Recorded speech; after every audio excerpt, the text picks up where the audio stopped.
नमो तस् भगवतो अरहतो सम्मा सम्बुद्धस्स।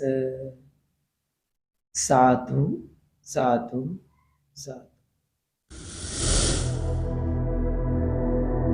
धम्मपद के पंडित वर्ग की अंतिम 3 गाथाओं के ऊपर आज की ये धम्म देशना है। छोटी सी धम्म देशना है। इस धम्म देशना की विशेषता यह है, इस धम्म देशना किसी भी प्रकार की कहानी के ऊपर आधारित नहीं है। भिक्षु भिक्षुणी, उपासक उपासिका, कोई भी। आज की यह धम्म देशना प्योर धम्म के अनुसरण के ऊपर है। हमें कौन सा धम्म का प्रतिपादन करना है, हमें क्या हासिल करना है, इसके ऊपर आज की धम्म देशना है।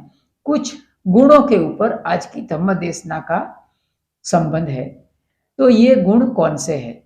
कुछ प्रमुख ऐसे 6-7 गुणों की बात कहा है।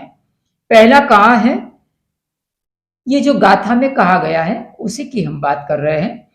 भगवान का कहना है कि काले कर्म धर्म का त्याग करके शुक्ल कर्म धर्म को अपनाना चाहिए। किसको? खास करके प्रवर्जित के अनुसंधान में यह धम्म देशना दिया गया था। क्योंकि जब भी कौशल देश में कुछ भिक्षु वर्षावास करके उनके मन में यह ख्याल आता है कि हम भगवान तथागत सम्यक संबुद्ध को मिलते हैं और उनके पास जाकर हम कुछ धर्म ग्रहण करते हैं। ऐसा सोचकर वे कौशल देश से श्रावस्ती में अनाथ पिंडक के जेतवन आराम में भगवान बुद्ध ठहरे हुए थे। उनके पास वे भिक्षुगण आते हैं और भगवान की वंदना करके उनसे धम्म देशना ग्रहण करते हैं। ये धम्म देशना है। ये तीनों गाथा जो धम्मपद की गाथा है उसी के अंतर्गत है। तो इन तीनों गाथाओं में भगवान बुद्ध ने प्रवर्जित को क्या गुण अर्जित करना चाहिए और क्या गुण छोड़ देना चाहिए, इसकी संक्षिप्त में बात कहा है। तो पहले कहा कि काले धर्म कर्म का त्याग करना चाहिए और शुक्ल कर्म धर्म है उसको अपनाना चाहिए। काला धर्म क्या है? काला धर्म का अर्थ होता है बुरा धर्म, मानी जो पंचशील अंतर्गत नहीं आता है, पंचशील के विरुद्ध में कोई कर्म है उसी को काला धर्म कहते हैं। जैसे कि हिंसा करना, झूठ बोलना, चोरी करना, व्यभिचार करना, नशे पते का सेवन करना, इत्यादि इत्यादि बहुत सारे काले धर्म के अंतर्गत हम गिना सकते हैं। 5 शील के अलावा भी हो सकते हैं, जैसे कि जुआ खेलना है और अभिमान करना है। ऐसे बहुत सारे जो चीज बुरी होती है उसको त्यागने की बात कहा है। काले धर्म कर्म को त्याग कर शुक्ल धर्म कर्म को अपनाना है। शुक्ल धर्म क्या है? पंचशील का पालन करना है, अष्टशील का पालन करना है, उपोषित धर्म का पालन करना है, प्रवर्जित को परिशुद्ध होकर विचरण करना है, इसको कहते हैं शुक्ल धर्म। किसी की हिंसा नहीं करना है, चोरी नहीं करना, झूठ नहीं बोलना, व्यभिचार नहीं करना और किसी भी प्रकार के नशे पते का सेवन नहीं करना। यह शुक्ल धर्म अपनाने के बाद कहा है। फिर आगे कहा है कि एकांतवास का सेवन करना। ज्यादातर जो गृहस्थ जीवन के लोग होते हैं या तो कोई भी दूसरे प्रकार के कुछ लोग होते हैं, वो बहिर्मुखी होते हैं, तो वो एकांतवास उनको पसंद नहीं आता है। वो एकांतवास को आकर्षण रहित समझते हैं, उनके लिए आकर्षण रहित होता है, तो उनको एकांतवास अच्छा नहीं लगता है। लेकिन एक प्रवर्जित को चाहिए कि वो एकांतवास का सेवन करे, एकांतवास का अभ्यास करे और अंतर्मुखी बनकर आनापान विपස්සना का अभ्यास करे। आगे कहा है प्रवर्जित को अपरिग्रही बनना चाहिए। अपरिग्रही माने हमारी इच्छाओं का पोषण नहीं करना है, हमारी जरूरियात का पोषण करना है। इच्छाएं हमारी अनंत होती है, इच्छाएं अनलिमिटेड हो सकती है, लेकिन जरूरियात है उसको संबंध है रोटी, कपड़ा, मकान, और शरीर जब भी कुछ बीमार हो जाता है तो उसको दवाई का आवश्यकता होती है। ये हमारी जरूरियात है, जबकि इच्छा ये है वो अनलिमिटेड होती है। बराबर, मकान की जरूरत होती है और महल की इच्छा होती है।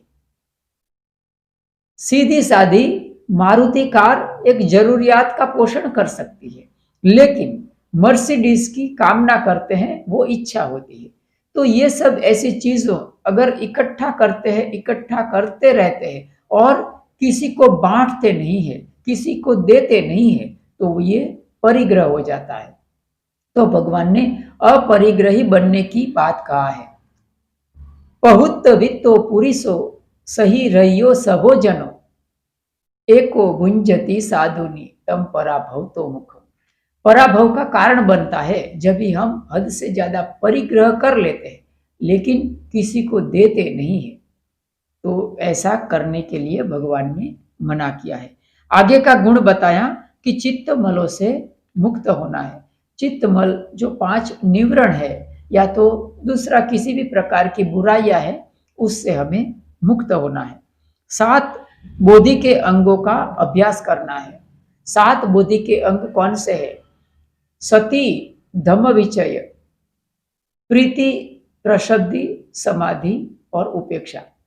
ये 7 बोधि के अंग बताए गए हैं। सती का अर्थ होता है सती संप्रज्ञान। गच्छन्तो वा गच्छामीति पजानाति, ठितो वा ठितोमीति पजानाति, निसिन्नो वा निसिन्नोमिति पजानाति, शयानो वा शयानोमिति पजानाति। यथा यथा यथा कायस अणिहितो होती तथा तथा तम पजानाति। हमारी काया की हर एक अवस्था को सती संप्रज्ञान के साथ अनुभव करना है। गते ठीते निसिन्ने सूते जागृते भासिते तूणी भावे संपत जानकारी होती। हमारी शरीर की तमाम क्रियाओं में हमें जागरूकता बरतना है। ये है सती। धम्म विचय का अर्थ होता है धर्म के अनुसंधान में मनन करना, 4 आर्य सत्य के ऊपर मनन करना, 10 पारमिताओं के ऊपर मनन करना, प्रतीत्य समुत्पाद के ऊपर मनन करना, धम्म के किसी भी पहलू के ऊपर मनन करना धम्म विचय है। सती धम्म विचय। वीर्य, वीर्य का अर्थ होता है पराक्रम। हम अगर कुछ हासिल करना चाहते हैं तो कुछ गंवाना पड़ता है, समय शक्ति का बलिदान देना पड़ता है। विपश्यना का कोर्स करते हैं तो कितना हमें अधिक परिश्रम करना पड़ता है। ये हमारी वीर्य पारवी है। सती धम्म विचय वीर्य प्रीति। प्रीति मानी उत्साह, हमारे मानस की संतुष्टि। प्रीति है वो एक प्रकार का बोधि का अंग है। ध्यान करते हैं, आंखें बंद करके बैठे हैं, हमारे मानस में पुलकित रोमांच अनुभव करते हैं, संतुष्टि अनुभव करते हैं, ये प्रीति है। प्रीति प्रशब्दि मानी शांतता, शरीर और मन की शांतता। प्रीति प्रशब्दि समाधि, कुशल चित्त की एकाग्रता। और उपेक्षा, उपेक्षा मानी समता, सुख दुख के प्रति समता, भले बुरे के प्रति समता रखना है। समता मानी उपेक्षा, उदासीनता बरतना है। हमारे सामने जो कुछ हो रहा है उसको देखते रहना है। हमारी परिस्थिति सतत सतत बदलती जाती है, उसके प्रति हमें समत्व का अभ्यास करना है। यह भी बदल जाएगा। इस छोटे से सूत्र को याद रख के हमें बरतना है। तो यह है 7 बोधि के अंग। तो भगवान ने ये छोटी सी धम्म देशना में गुणों की बात कहा और कुछ काले कर्म धर्म को त्यागने की बात कहा है। और अंत में भगवान ने गाथा के अंतर्गत कहा कि ऐसे लोग कैसे जो इन इन गुणों का आचरण करते हैं वे ही हकीकत में निर्वाणगामी बनते हैं। तो आज इतना ही रखते हैं।